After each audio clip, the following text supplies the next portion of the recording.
गुप्ता जी, आप $3 बिलियन तो कह रही हैं, लेकिन क्या आप समझती हैं कि प्रेडेटर ड्रोन होते क्या हैं? मुझे भी नहीं पता था, मुझे पढ़ना पड़ा। लेकिन रीना गुप्ता जी, बिना पढ़े बिना समझे अगर सिर्फ हमारा विपक्ष सिर्फ मतलब आप अगर सिर्फ अपोज करने के लिए अपोज करेंगी तो कैसे चलेगा? प्रेडेटर ड्रोन्स आप सोचिए, एक तरफ पाकिस्तान है, दूसरी तरफ चाइना है। प्रेडेटर ड्रोन्स अगर भारत ले रहा है तो आप कह रही 3 बिलियन 3 बिलियन 3 बिलियन किस लिए रीना जी? पंकज जी आ रहा हूं उसके बाद। ऐश्वर्या जी, हमारे भारत में एक से एक बढ़िया साइंटिस्ट हैं। Yes ma'am. एक से एक बढ़िया हमारे भारत में एक से एक स्मार्ट लोग हैं। इस देश में मोदी जी ने माहौल इतना खराब करा हुआ है कि वो सारे तो क्या आप कह रही only me and Reena Gupta for a second? अरे बोलने दीजिए। मी वर्सेस रीना गुप्ता नहीं तो रीना गुप्ता जी, आप मेरे को क्या कह रही हैं? नहीं, तो आप क्या कह रही हैं? मैं सिर्फ आपसे ये पूछ रहा हूं, मैं आपका पॉइंट। आप कह रही हैं कि भारत को कहीं से भी नहीं, आप ही बोलिएगा, सिर्फ सवाल कर रहा हूं, आप ही जवाब देंगी, कोई नहीं देगा। क्या आप ये कह रहे हैं कि भारत को कहीं से भी किसी भी देश से कटिंग एज मिलिट्री टेक्नोलॉजी नहीं लेनी चाहिए? क्या आप नहीं जानती रीना गुप्ता जी, क्या आम आदमी पार्टी को ये नहीं पता कि भारत आज भी रशिया का 65% cutting edge military technology export Bharat को होता है? सारी चीज भारत में डिफेंस की नहीं बनती है, ये आप जानती हैं। और कई चीजें ऐसी हैं जो सिर्फ भारत में बनती है और भारत एक्सपोर्ट करता है।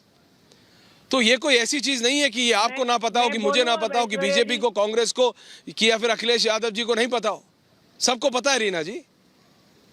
अगर वो भारत के लिए अच्छा है इसीलिए भारत इंपोर्ट कर रहा है। प्लीज जवाब दीजिए। एवरीवन ऑन है जी, बताइए जी, प्लीज बताइए, प्लीज आंसर। जी, हम पिछले 9 साल से सुनते आ रहे हैं कि भारत में ये होने जा रहा है, भारत में वो होने जा रहा है, भारत में फराला होने जाना है, मेक इन इंडिया होने जा रहा है।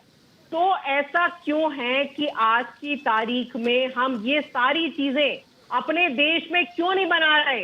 अपने देश में बनाएंगे तो रोजगार होंगे।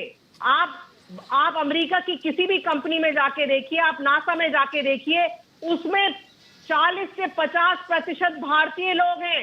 विदेश की बड़ी बड़ी कंपनियों में जाके देखिए, इतने सारे भारतीय लोग हैं।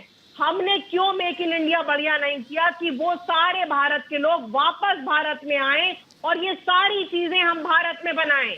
यही तो आत्मनिर्भर भारत था जो 9 साल से आप गाते आ रहे हैं और हम सुनते आ रहे हैं।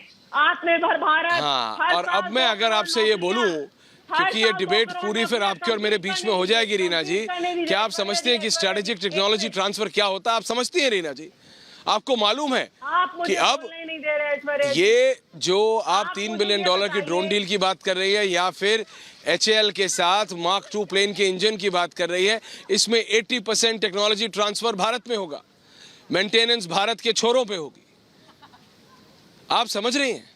अमेरिका पहली बार स्ट्रेटेजिक टेक्नोलॉजी ट्रांसफर करने के लिए तैयार हुआ है और ये भारत की फॉरेन पॉलिसी का ये एक उदाहरण है जो विपक्ष मानने को तैयार नहीं। लेकिन अनुराग जी, मैं आ रहा हूं आपके पास, प्लीज परेशान मत होइए।